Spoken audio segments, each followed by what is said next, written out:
Hello and welcome to my unboxing and first look at issue 37 of the Warhammer 40,000 Conquest magazine.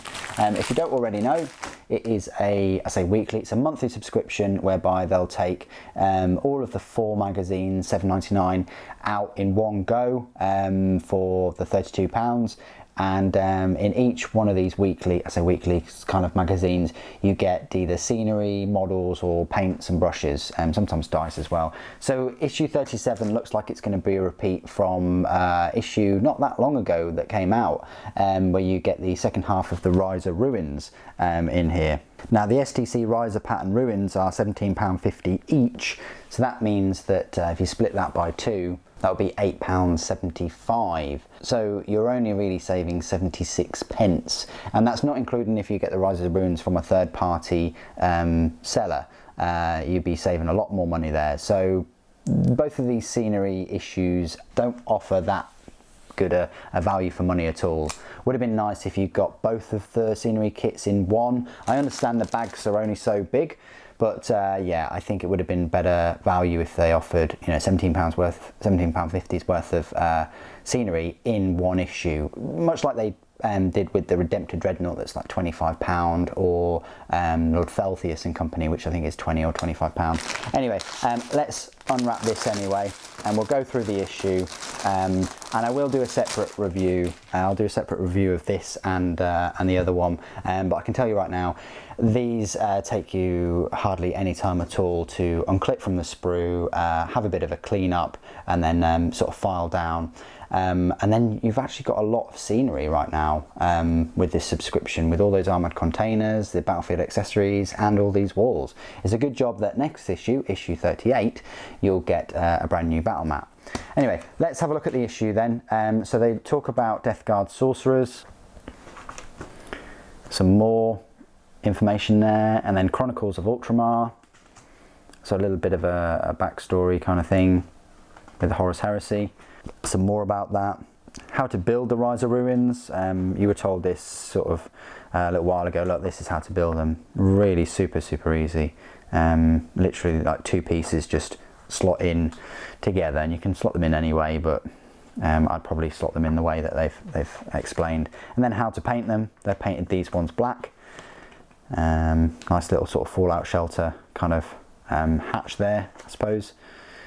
And then how to paint Space Marine detail. So I like how they you know, going through all these magazines, they're giving you more how to paint guides using the different paints that you've got. So last issue, in issue 36, you've got the Athonian Camin Shade and the Steel Legion Drab, and it just goes on to, you know, how to use them for Space Marines.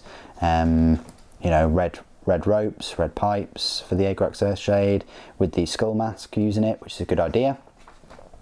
And Null Oil, and using the apothecary, you know, using the Null Oil on the apothecary. I mean, you haven't had a white paint yet. I'm not sure what colour they gave you instead of the white, but it explains it there, how to use them on that. It's Celeste Grey apparently, but that does look quite white, doesn't it? Anyway, Warlords. So it gives you some more information about Warlords.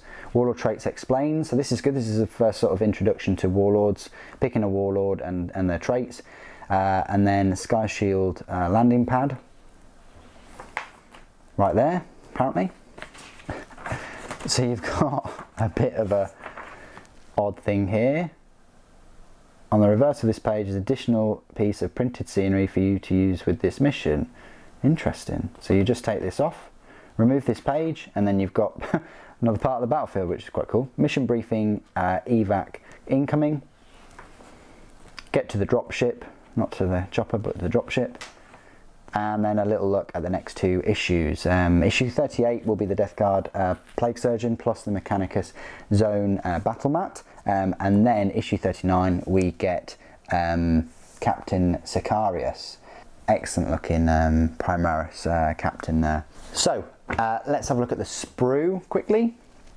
So you've got your two sort of main walls, and these two walls slots in there. You can mix and match them if you really want and put them the way that they say not to. Then you've got a smaller wall, and then a really smaller wall, and then you've got this hatch compartment.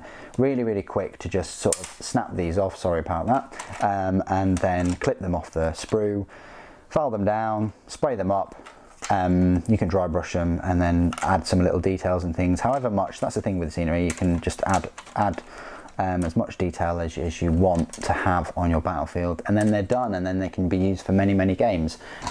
Again, I always feel a bit lackluster with the scenery that comes with this subscription, a bit like the paints. I always wish that there were more models, and actually new models too, only for this kind of subscription. That would be great.